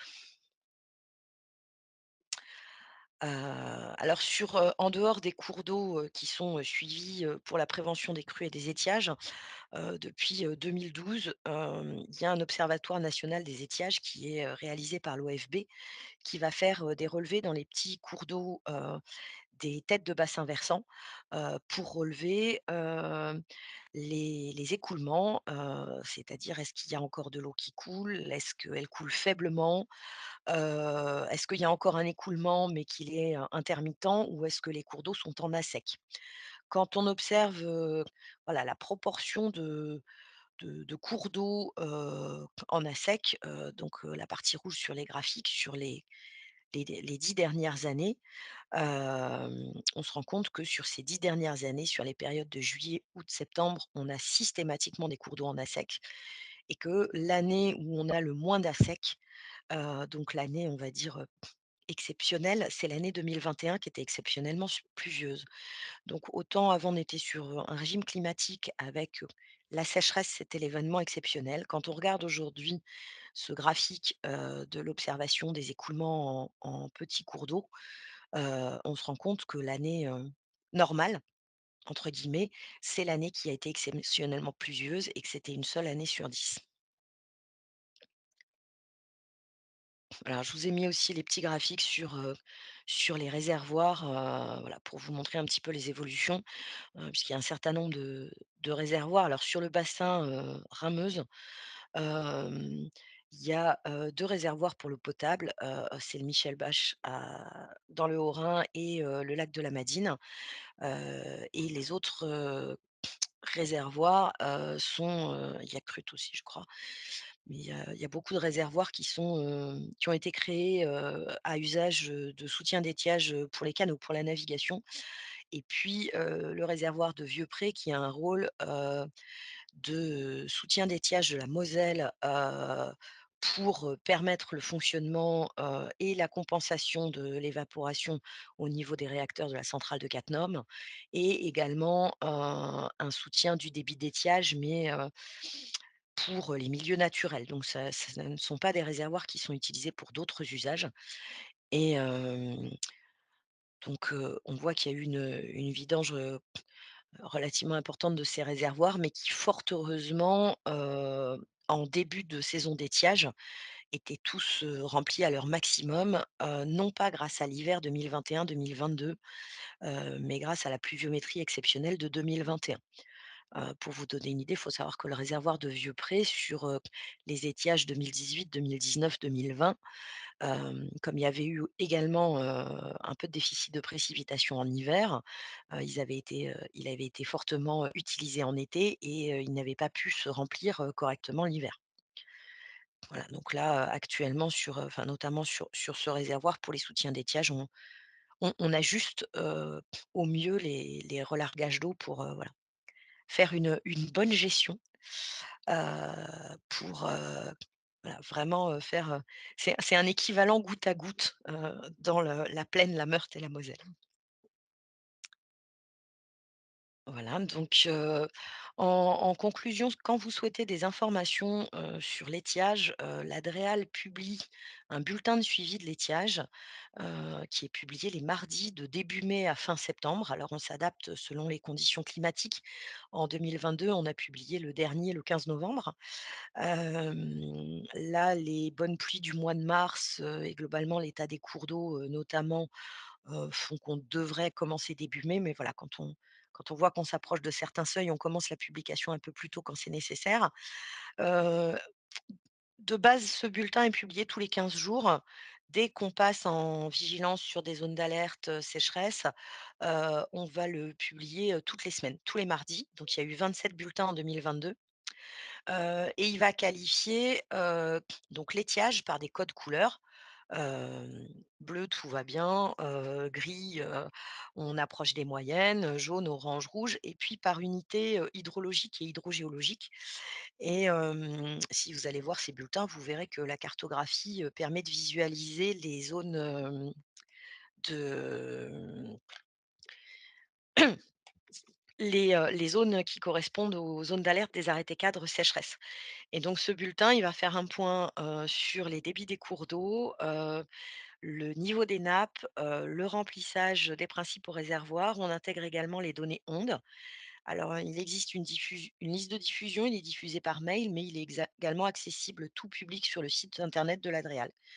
Donc, tous les mardis, alors, parfois c'est pas à midi pile, mais mettons le mardi en début d'après-midi, vous pouvez aller le consulter pour avoir, les informations sur l'état des cours d'eau et des nappes, quand on est en période de sécheresse. Voilà, merci beaucoup pour votre attention. Merci beaucoup madame Lombard d'avoir pris le temps, de nous présenter ce petit bilan malgré vos contraintes. Alors, bien sûr, les présentations seront envoyées aux participants. Vous pourrez revoir, un peu plus en détail tous les graphiques. Alors nous avons une question, hein, dans la Oui, conversation. Quid des nappes en 2023? Est-ce pire ou mieux que l'année dernière à la même période? alors au mois de mars, C'était pire. Là, sur le mois d'avril, on va dire qu'on s'approche des moyennes d'avril, mais quand on compare les niveaux minimums des nappes, sur le mois de mars, on est globalement inférieur aux moyennes mensuelles. Alors sur les nappes, après, ça va vraiment dépendre, de quelle nappe. On a des nappes, inertielles type la nappe de la Cré ou, alors inertielle pourquoi? Parce qu'il y a à la fois une inertie de remplissage, mais aussi une inertie de vidange. Donc comme on a eu, et ça n'a échappé à personne, un mois de février extrêmement sec, il y a pas eu une goutte d'eau. C'est d'habitude la période où, on est vraiment dans le maximum des recharges des nappes, donc ça ralentit, la recharge des nappes. Donc sur l'ouest de la région, on a des niveaux qui sont, proches, des niveaux d'alerte. C'est pour ça qu'il y a déjà, il y a pas de restriction, mais on est passé en vigilance. Après sur, voilà, les nappes inertielles, typiquement, c'est la craie. Sur les nappes, type, calcaire, de la côte de Moselle, on a retrouvé des niveaux, normaux pour la saison, dans le 57 et en revanche, à certains endroits en Meurthe-et-Moselle ou dans les Vosges, on est plutôt en dessous des niveaux, mais comme les vari quand on regarde sur, le portail d'accès, aux données des eaux souterraines, c'est des nappes qui vont avoir des très fortes variations, donc parfois il peut suffire d'une semaine de pluie pour retrouver les niveaux normaux. Est-ce que potentiellement la sécheresse 2023 sera pire que celle de 2022? Alors on surveille tout, on est prêt à, voilà, multiplier nos mesures de surveillance, les services de l'État, sont dans les starting blocks pour mettre en place, les mesures. J'aimerais bien pouvoir répondre clairement à cette question, mais voilà, les prévisions de Météo France à 3 mois, c'est que, on a un scénario plutôt plus chaud et un scénario de précipitation où ce serait peut-être plus humide. Même Météo France aujourd'hui, enfin, on est capable de faire des bonnes prévisions à 15 jours. Au-delà de 15 jours, c'est très variable et quand on est sur, un régime climatique avec une tendance plus chaude, souvent les précipitations vont être sous forme d'orage. Donc, chez vous, il va tomber des seaux d'eau et dans la commune d'à côté, il tombe rien. Donc en fait, tout le monde se pose cette question-là. Moi aussi, je voudrais bien, mais je suis pas Madame Irma, donc voilà. Mais les épisodes précédents, voilà, nécessitent qu'on soit vigilant et puis, très clairement, tous, aussi bien dans nos activités, personnelles que professionnelles, sobres en eau, pour, ne pas gâcher celle que les pluies du mois de mars ont bien voulu nous donner. C'est noté, merci beaucoup. Donc si vous avez d'autres questions à poser à madame Lombard, n'hésitez pas à nous les faire parvenir, puis on lui transmettra et merci beaucoup de nous avoir fait ce bilan. On va Merci à vous. passer merci. On va du coup passer à la dernière, présentation, donc le retour d'expérience de la commune de la Bresse. Monsieur Poirot, je vous laisse allumer votre caméra pour répondre.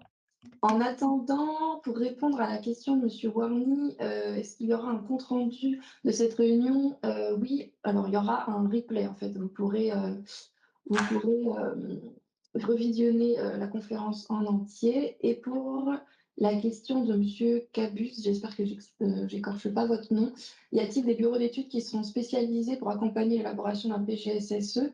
Alors, je ne sais pas si, Nicolas de l'ARS pourra vous répondre et si c'est pas le cas, on pourra vous transmettre la liste des bureaux d'études qui ont participé à nos formations, il y a 1 ou 2 ans.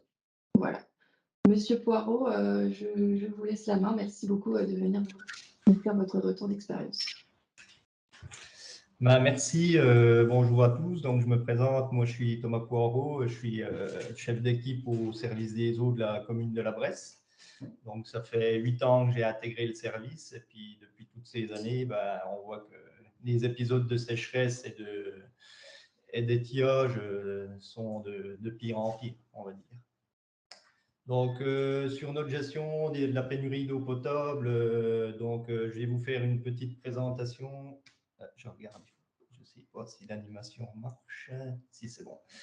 Donc, d'abord, en premier lieu, je ferai une présentation de la structure, donc pour bien nous identifier.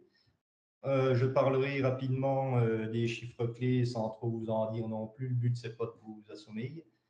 Les points forts de notre service de l'eau. Les travaux d'interconnexion qu'on a mis en place entre les différents réseaux qui nous ont permis jusqu'à présent de passer toutes les crises. Mais bon, peut-être qu'un jour, ça ne fera pas comme les autres. Les travaux de réfection de captage qu'on a entamés depuis 2018 avec les études hydrogéologiques et qui nous ont permis d'obtenir un peu plus d'eau par rapport à ce que l'on avait précédemment. Donc la gestion de l'été 2022 également, que nous parlerons, donc le retour sur cet été 2022. Et ensuite, pour finir, le plan d'action sur les années à venir avec ce qui va être mis en place, qui peut être amélioré. Et pour finir, nous ferons un petit bilan en fin de présentation. Voilà, je vais essayer d'être assez, on va dire, assez rapide et de ne pas trop rentrer dans les détails. Donc, la Bresse, pour ceux qui ne situeraient pas, c'est dans les Vosges, donc juste à la limite avec le Haut-Rhin. Donc, voilà, on a une station de ski de montagne, donc du coup, on a des fortes variations touristiques sur la saison, des fortes variations d'habitants. Donc là, on a typiquement le plan de la ville avec nos différents réservoirs et conceuses de sectorisation. Donc là, on voit clairement qu'on a plusieurs réseaux sur une petite commune de 4000 habitants. Et c'est à mon sens ce qui fait un peu notre force en ce moment, c'est d'avoir plusieurs ressources interconnectables. Donc, on a en gros la vallée de Bologne, ici en bleu, où on trouve notamment la station de ski pour ceux qui connaissent, la vallée du Chajou et le centre-ville. Et donc, tous ces réseaux sont plus ou moins interconnectables, mais on va dire que malheureusement, c'est dans les points hauts où on manque le plus d'eau. Et donc, du coup, pour faire remonter l'eau du bas vers le haut, c'est plus compliqué. Donc voilà, maintenant on va faire un petit tour de toutes les améliorations qui ont été faites sur le réseau jusqu'à présent. Donc nous, on a 78 km de réseau sur la commune. On est environ à 60% de matériaux plastiques, donc PEHD, PVC, et 40% de fonte, donc notamment fonte ductile et fonte grise. Donc on a 7 réseaux d'eau différents sur la commune, comme je vous disais précédemment. Donc ici, vous pouvez voir sur ces 7 réseaux, on a 5 réseaux alimentés par des sources, donc qui sont des petites fractures dans la roche, dans le massif granitique. On a un réseau d'eau alimenté par une nappe alluviale assez conséquente et qui n'a jamais faibli, même en cette année 2022, c'est notre point fort sur la ville. Et on a un 7e réseau d'eau qui est alimenté par un barrage hydraulique, donc qui sert également à la production d'électricité sur la ville et également à la production de neige de culture en hiver pour la station de ski. Donc on traite cette eau de lac pour alimenter tous les abonnés qui sont sur la station de ski de la Bressonnec.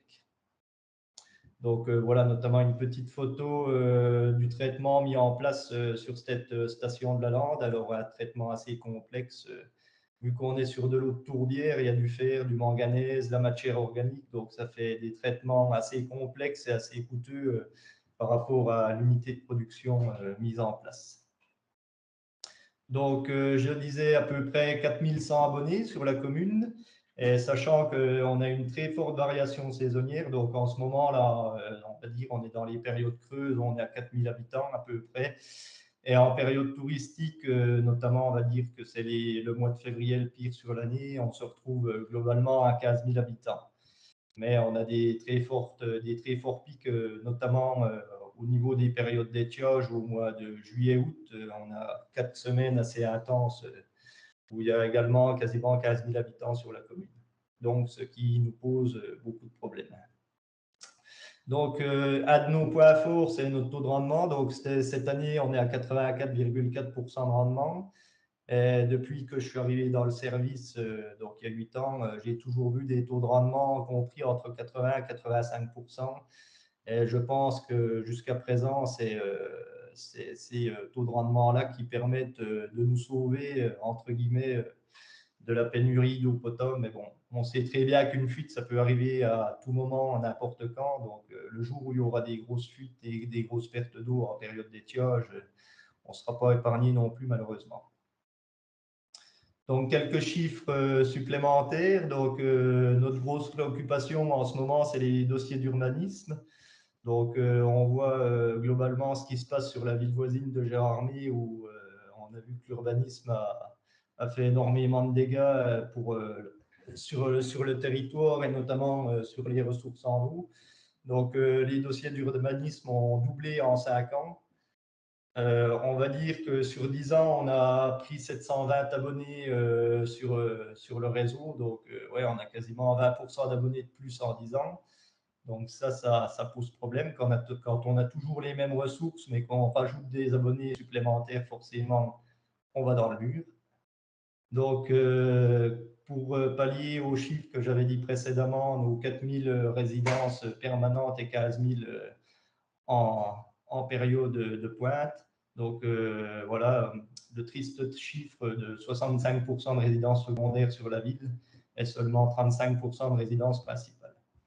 Donc, on aurait que des abonnés principaux. Pour finir, on pourrait dire qu'on ne serait pas en tension, mais le problème, c'est l'arrivée, l'afflux de cette masse touristique aux périodes de vacances, les week-ends, qui pose problème. Donc, en adéquation avec nos résidences secondaires et principales, donc les consos mini-maxi et à l'étiage. Donc, 552 m3 jour en débit distribution minimum sur tous les réseaux. En maxi, 1281 m3 jour. Donc, on a ce ratio de 2,3 environ. Et en étiage, sur toutes les ressources de la Bresse, on est à 1360 m3 jour en apport minimum. Donc, on voit que la marge est assez réduite entre cet étiage de 1360 m3 jour théorique et cette pointe à 1281 m3 jour. Donc là, je ne vais pas trop rentrer dans le détail, mais c'est pour que vous puissiez vous rendre compte de la balance en eau par réseau. Donc, on voit qu'on a clairement nos 5 réseaux de sources où on a des étiages qui sont largement inférieurs au débit de pointe. Si on regarde sur les 5 premières stations, le Nol, le Sacerlet, Bellut et La Roche totalement, qui est même à sec complètement en été. On voit que les étiages sont quasiment deux fois inférieurs par rapport au débit de pointe.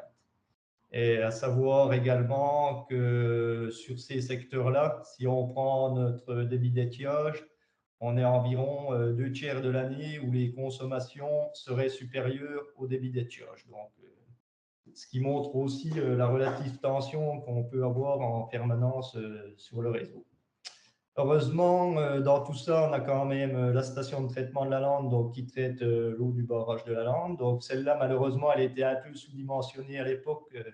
Elle traite que 10 m3 sur 20 heures. Donc, on a déjà des pointes à 190 m3 jour. Donc, on va dire qu'elle tourne quasiment déjà à fond en traitement. Et heureusement, on a notre 7e réseau, qui est le réseau de Bologne alimenté par la nappe phréatique des Planches, donc qui est une nappe alluviale d'accompagnement de la Moselotte.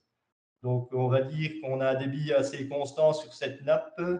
On va dire qu'elle varie très peu au niveau piézométrique, au niveau hauteur. Et on a toujours ce même apport constant qui est bridé par le diamètre du tuyau actuellement. J'y en parlerai un peu plus tard dans d'autres diapositives. On est en train d'améliorer, de grossir ce diamètre de tuyau pour avoir un peu plus d'autorisation de prélèvement, sachant qu'il y a eu des études hydrogéologiques de fait et qu'on a une autorisation de DUP de prélèvement supplémentaire. Voilà. Et encore un gros point noir pour nous sur la commune, c'est les spas et les piscines. Puisqu'on a vu depuis 5 ans à peu près dans tous les hébergements, donc les gîtes, les locations de vacances, ça fleurit un peu partout, les spas. Et puis quand on sait qu'on doit renouveler le volume d'eau toutes les 2 semaines entre les locations, voilà, vous faites 200 spas, allez, grosso modo, on va prendre 500 litres par spa pour ne pas trop pénaliser non plus. On va dire que ça fait un renouvellement de 50 m3 par semaine uniquement pour de l'eau de loisir. 50 m3, c'est déjà important, surtout sur certains réseaux. Donc, nos points forts, c'est avant tout énormément de compteurs de sectarisation. Donc, on a 14 compteurs avec télégestion sur sur la commune. Donc, ça fait à peu près tous les 3 km de réseau qui sont surveillés. Ça nous permet d'être beaucoup plus réactifs en cas de fuite et de voir les points noirs un peu du réseau. On a 24 loggers d'écoute simple donc qu'on déplace pour chercher les fuites sur le réseau. Également 12 loggers corrélants qui sont un peu plus perfectionnés, on va dire, et qui nous permettent de bien situer les fuites sur les réseaux en fonte notamment. On a des appareils d'écoute acoustique donc pour faire la recherche de fuites sur les réseaux comme on le fait habituellement. Donc en 2021, on avait sur environ 3500 vannes sur le réseau, on a fait 850 points d'écoute. Donc voilà, je veux une petite photo de fuite. Heureusement, on n'en a pas des comme ça tous les jours. En 2021, du coup, on a réparé 20 fuites avec un gain de 35,4 mètres cubeurs. Donc ça, c'est le cumul de toutes les fuites qu'on a réparées sur une année. Ça représente 35,4 mètres cubeurs. Donc en gros, c'est notre apport de la nappe phréatique du réseau de Vologne. Donc c'est là qu'on se rend compte que la recherche de fuite et les réparations sont extrêmement importantes pour maintenir cette quantité d'eau sur le réseau. Et en 2022, on en a fait un peu moins, mais des plus grosses, donc 12 fuites réparées pour 61 mètres cubeurs de gain sur le réseau. Alors également, il y a eu une forte volonté politique depuis 10 ans de renouvellement des canalisations. On avait quand même des canalisations vieillissantes, notamment sur le centre-ville, essentiellement constituées de fonte grise. Donc, on a renouvelé 14 km du réseau sur ces 10 dernières années, ce qui représente 17% de notre réseau global. Donc, voilà, des travaux de rénovation importants. Voilà. Ensuite, donc là, je vais parler un peu de ce qui s'est passé depuis plusieurs années. Donc, en 2000 déjà, il y a déjà eu de l'amélioration sur le réseau où on a créé ce petit réservoir en verre en bas de l'écran à gauche, donc qui est une bâche de reprise depuis le réseau de Vologne qui est en point bleu foncé sur l'écran. Alors de là, on a fait un refoulement pour remonter l'eau dans la montagne 250 mètres plus haut et créer un autre réservoir pour alimenter tout un secteur qui était jusque-là alimenté par des sources, mais insuffisamment. Donc comme quoi, on n'a pas attendu des temps d'alerte rouge avant de commencer les travaux. Donc on sent ils s'y sont pris très tôt dès les années 2000. Ensuite, en 2006, donc entre-temps, il y a eu la sécheresse de 2003, il y a eu les difficultés que vous avez connues en 2003, que moi je ne connaissais pas encore puisque j'étais trop jeune pour ça. Donc, suite au problème qu'il y a eu en 2003, on a créé une interconnexion entre ce réseau-là, ce nouveau réservoir, et le réseau de la Roche qui était existant mais qui se retrouvait à sec en été. Donc là, une interconnexion créée avec un réservoir et une station de traitement qui a été mise en place sur l'eau de source, sachant qu'avant, c'était de l'eau de source qui était directement stockée et envoyée dans le réseau. Là, il y a eu une petite station de traitement de construite pour améliorer la source et en plus de l'interconnexion pour sécuriser la ressource sur ce secteur-là de la Roche. Là où passera d'ailleurs le prochain Tour de France cet été. Alors, en 2013, on a fait, donc du coup, je vous en avais déjà parlé un peu, la station de traitement de la Lande pour la station de ski. Donc, suite au développement de la station de ski et à l'étiage de 2003 qui avait été extrêmement sévère sur le réservoir de Bellutte qui nous avait pas permis de suivre la consommation. Donc, renforcement de la ressource sur ce secteur, donc avec le barrage, pour alimenter donc tout le réseau station de ski La Bressonnec. En 2017, ensuite, nous avons commencé à faire des interconnexions, continuer à faire des interconnexions. Donc, toujours dans cette boucle, on continue donc depuis le réseau de la Roche qui avait été déjà réalimenté en 2006. Donc là, on est reparti depuis ce réservoir-là pour alimenter un secteur qui était alimenté par un tout petit réservoir qui était dépourvu de traitement, qui alimentait 5 abonnés. Donc on en a profité pour créer un vrai réseau et supprimer cette station de traitement, cette ressource, ce réservoir qui n'était pas traité. Donc on a supprimé le problème de la qualité et de la quantité. En 2018, on a continué les travaux d'interconnexion. Donc, avec ce réseau de Bellutte qui avait été renforcé avec la station de traitement de la Lande qui traite l'eau du barrage, on a interconnecté le réseau qui est inférieur au niveau gravitaire dans la montagne. Donc, le réseau du Nol qui était sous-alimenté a été réalimenté depuis ces deux autres réseaux de la Lande et de Bellutte. Donc, ce qui nous permet également, en cas de sécheresse, et c'est quasiment le cas tous les étés depuis 2018, de réalimenter ce réseau du Nol via les réseaux qui sont plus en amont dans la montagne. Alors, également la création d'une nouvelle station de traitement à la Courbe en 2018, où on a remis aux normes tous les paramètres de traitement d'eau. En 2020, ensuite, je suis passé trop vite.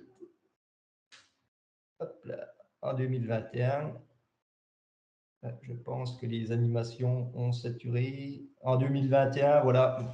Bon, bref, on ne va pas se passer sur les animations.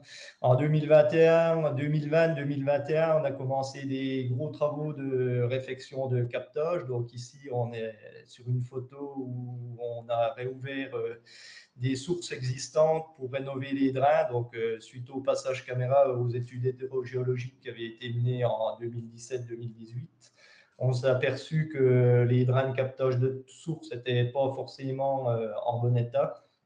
On avait notamment des grès et la présence de queue de renard dans certains drains. Donc, on a lancé une étude hydrogéologique et on a fait un marché pour commencer à rénover tous ces réseaux, tous ces drains de sources existants et à aller recapter la ressource au plus près.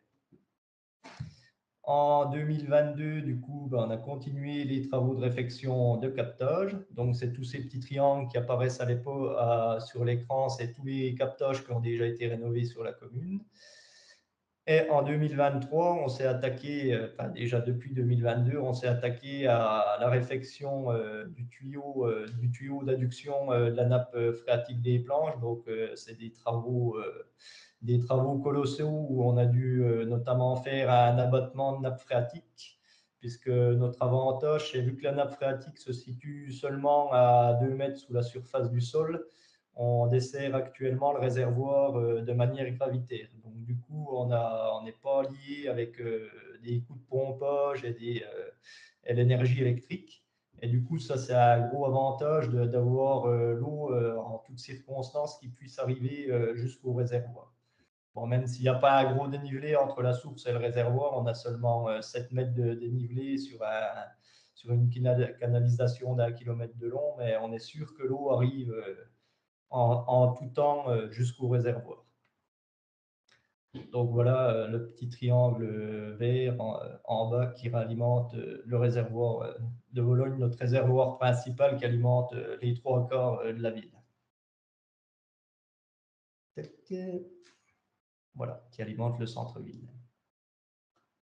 Alors, sur notre gestion de crise à l'été 2022, donc dès le mois de mai, on a commencé à faire des jaugeages hebdomadaires de la ressource.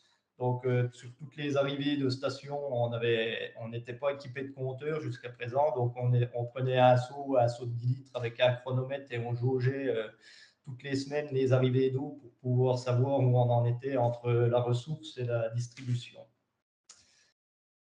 Ce qui nous a sauvé également, j'en parlais précédemment, donc les bascules de réseau grâce aux interconnexions réalisées dans le passé. Donc, le fait de pouvoir glisser certains secteurs d'un réseau à l'autre, c'est extrêmement intéressant. Et du coup, ça nous a permis de passer l'été 2022, non sans crainte, mais plus facilement, on va dire. Donc, en plus des arrêtés préfectoraux sur les restrictions d'eau, on a renforcé cet arrêté préfectoral par un arrêté municipal pour le remplissage des spas et des piscines de moins d'1 m3, car l'arrêté préfectoral, lui, ne parlait que des spas de plus d'1 m3. Mais malheureusement, vu le nombre de pas de spas de moins d'1 m3 qu'on a sur la ville, c'est ceux-là qui nous pénalisent clairement en période sèche. Donc, la surveillance renforcée des surconsommations également, donc avec la télégestion. Donc, c'est important aussi d'avoir un parc télégestion en bon état qui nous permette d'avoir des remontées d'informations rapides, notamment des alarmes de surdébit, des alarmes de niveau bas. Donc voilà, clairement, le graphique que vous pouvez trouver, je pense que ceux qui gèrent des structures d'eau potable ont l'habitude de voir ce genre de graphique où on voit clairement une fuite qui s'est produite ce jour-là à 23 h. Donc, ce qui nous permet d'être extrêmement réactifs au moment de la surconsommation. Alors, également des réapprovisionnements de villes voisines. Donc, on a réalimenté la commune de Vantron par camion-citerne cet été. Donc, ça, 134 m3 d'eau qui ont été amenés sur la commune de Vantron. Donc, comme on parlait précédemment Nicolas dans sa présentation. Donc, typiquement, ravitaillement sur poteau d'incendie et transport par camion-citerne jusqu'à la ville voisine. Donc, du coup, nous, on faisait des prélèvements de chlore avant le remplissage du camion et après le remplissage du camion. Et de mémoire, je dirais que mes collègues de la ville de Vantron procédaient, ils remettaient de la javel dans le camion à son arrivée.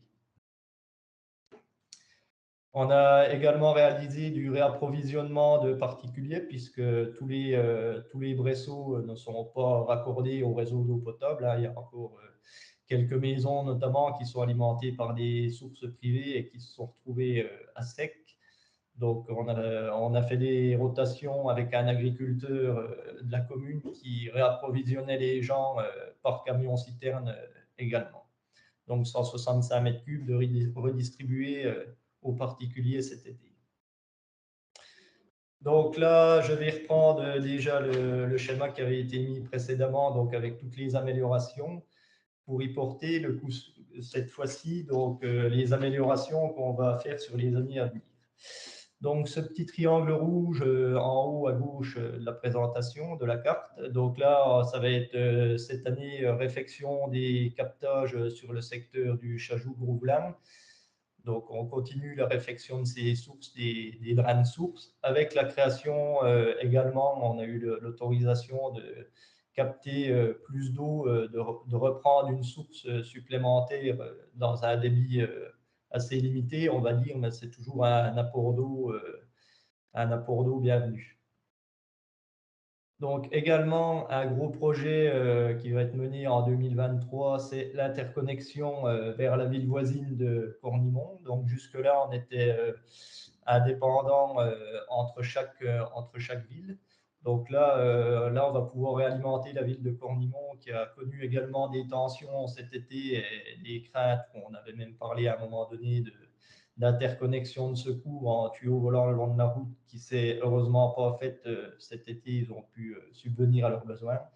Mais du coup, en 2023, on va créer un vrai réseau d'interconnexion avec la ville voisine qui se situe donc en aval de la nôtre et qu'on va pouvoir réalimenter via le réseau de Vologne et cette source des planches qui aura été renforcée et cette canalisation, ce diamètre de canalisation augmenté.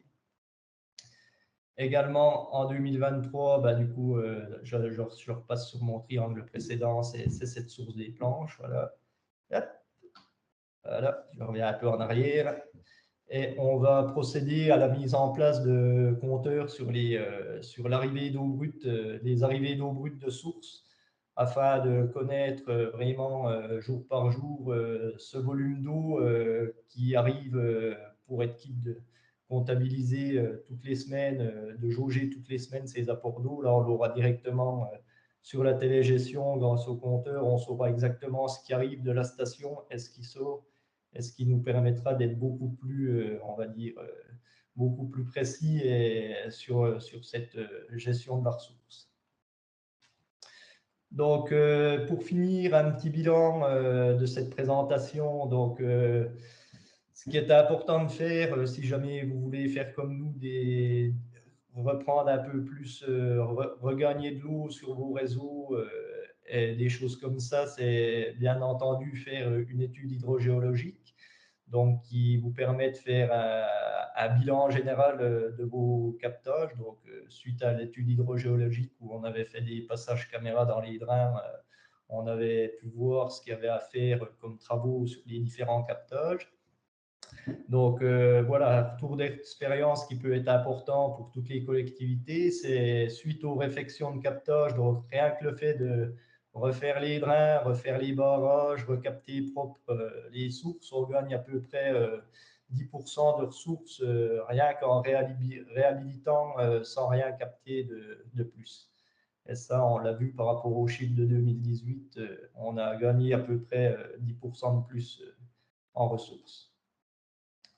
Donc la balance en eau entre la conso et les ressources, donc ça toujours bien également jauger, faire la différence entre la ressource et la consommation pour pouvoir établir un plan en cas de problème. Donc là clairement on voit tout de suite si on va être en tension ou pas sur le réseau. Veillez également à conserver un bon taux de rendement sur le réseau, puisque clairement, aujourd'hui, on aurait un taux de rendement inférieur à 80%. Ben, je pense que l'été 2022, on aurait été obligé nous-mêmes de faire des camions citernes. Donc, toujours garder ce bon taux de rendement sur les villes. Également, dans la mesure du possible, réaliser un maximum d'interconnexions, donc ce qui peut sauver la mise en cas de grosse sécheresse. Diversifier la ressource si possible. Donc, on voit que sur nos sources qui étaient un peu faibles, le fait d'avoir fait une station de traitement depuis de l'eau de surface et d'avoir une nappe phréatique, ça nous permet également de mixer les ressources et donc du coup d'être un peu plus serein, entre guillemets. Et voilà. Donc, j'ai vu qu'il y avait peut-être des questions qui étaient arrivées pendant la présentation, mais en tout cas, merci de votre attention. Mais merci à vous, Monsieur Parot, pour ce retour d'expérience bien illustré qui nous a bien permis de suivre un peu tous vos travaux. Alors, on a une petite question de Monsieur Cabuse. Comment sont alimentés les canons à neige de la station de ski? Alors, pour avoir déjà fait un stage, moi j'avais déjà fait un stage dans cette usine de production de neige de culture. Donc, clairement, la production de neige, on sait souvent, ça fait débat. En fait, pour nous, ça ne va pas être un problème puisqu'ils prélèvent l'eau dans le même lac que nous. Donc, c'est un barrage qui a été conçu pour l'hydroélectricité au départ de l'action dans les années 80. Il y a un volume utile du barrage qui fait 700 000 m3. Nous, on va prélever très très peu d'eau sur ces 700 000 m3. On prend 20 000 m3 par an, donc c'est une goutte d'eau dans le lac, on va dire. Et pour revenir sur la technologie de la neige de culture, ben, c'est très simple. Ils pompent de l'eau, ils envoient après un mélange d'eau et d'air sous pression dans les canons à neige et c'est le fait des températures négatives et de la dépression de l'eau et de l'air au niveau de la buse du canon à neige qui forment la neige. Donc, en gros, ils prennent de l'eau, mais pour nous, c'est pas c'est pas dans les moments critiques qu'ils prélèvent de l'eau. Et justement, je pense que la neige de culture, c'est plutôt favorable pour la nature, puisque ça permet de faire de la rétention d'eau donc sous forme solide. Et ça permet qu'elle s'écoule plus lentement au moment de la fonte de neige au printemps pour alimenter petit à petit les aquifères et les sources présentes en surface. D'accord, merci. Une autre question, c'est avez-vous mis en place la facturation progressive? Alors, la facturation progressive. Alors, je ne connais pas le terme, si on peut être, je ne sais pas de quoi il s'agit. En fait, je pense que c'est facturer peut-être les usagers en fonction de leur consommation. À partir d'une certaine limite de consommation, la facture devient plus importante pour le mètre cube, ou bien facturer différemment en fonction des personnes qui viennent de manière temporaire ou des personnes qui vivent dans la commune. Je pense qu'il y a peut-être les deux aspects.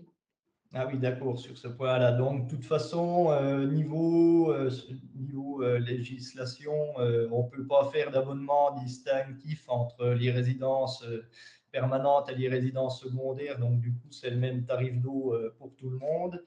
Et vu on était classé station touristique de montagne, donc on faisait une facture avec un abonnement très très cher, donc du coup plus pour pénaliser les résidences secondaires et moins les locaux.